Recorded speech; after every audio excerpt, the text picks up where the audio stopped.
I'm waiting for the one to pop off, and I was probably sitting there looking at you. Good morning, lovelies. I had a really good day yesterday. You might be able to tell, I'm really excited about my next book. So you might remember that I had started drafting Embodying Earth, which is my first experiential guide, which took me deeper into some internal process for my own personal healing than I had anticipated. And so I needed to ease out of that a little bit so I wasn't so feeling so overwhelmed.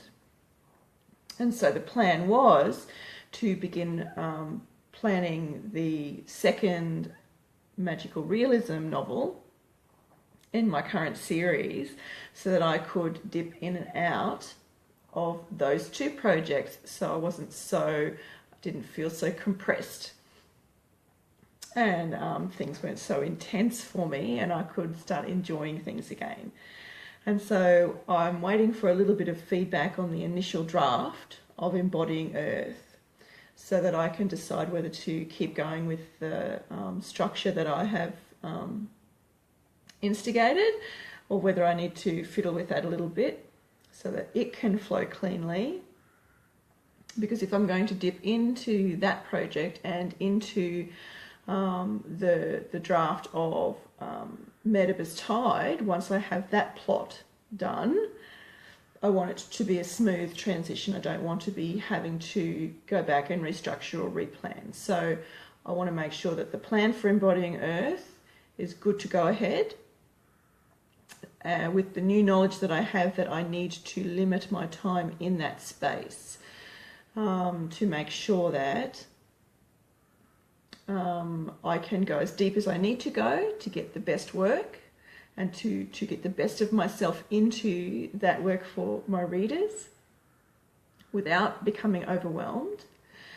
And I will finish the planning and the plotting for Medaba's Tide so that I know that I can go into that. I know where the story is going and I can just fall into the draft of that. And so hopefully, once I've got these two outlined and I've got the bones solid and in place, then I can start fleshing them out and it'll be like a little dance.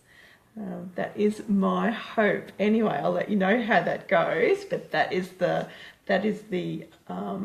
hope that I have moving forward. I'm sorry I was a little bit late this morning. I had my head in a project and I didn't realise how late it was. But anyway, I'll listen back to this. I don't even know whether that is going to make any sense to you. I might sound completely garbled, but I'll have two books on the go. One is a non-fiction experiential guide. One is a magical realism novel. I'll make sure they're both set up and planned so that I know where they're going. And then moving forward, I will dip into each of them to keep them going. And I'll be able to set some new deadlines, which I don't know why, but I always get a bit excited about.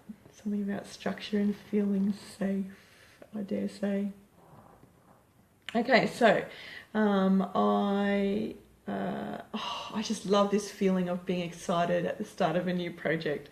And so I'm thrilled with where Medaba's Tide is heading. The story I'm bringing in a couple of old characters from the last book, and seeing how they weave through the narrative. And I can't wait to see how the story ends. And so I'll get another couple of parts plotted out today. And by the end of the week, I'm already halfway through the week. So maybe by the end of the week, I'll have almost an entire novel plotted and I'll be able to go in and start digging into the characters and casting the characters. I like to find photographs and of the characters and of the places and the settings and for inspiration, and I have those up while I'm writing. And it feeds into all of those things, and I can sort of picture myself in the places, and I find it much easier to really get into the emotion. Oh, love you.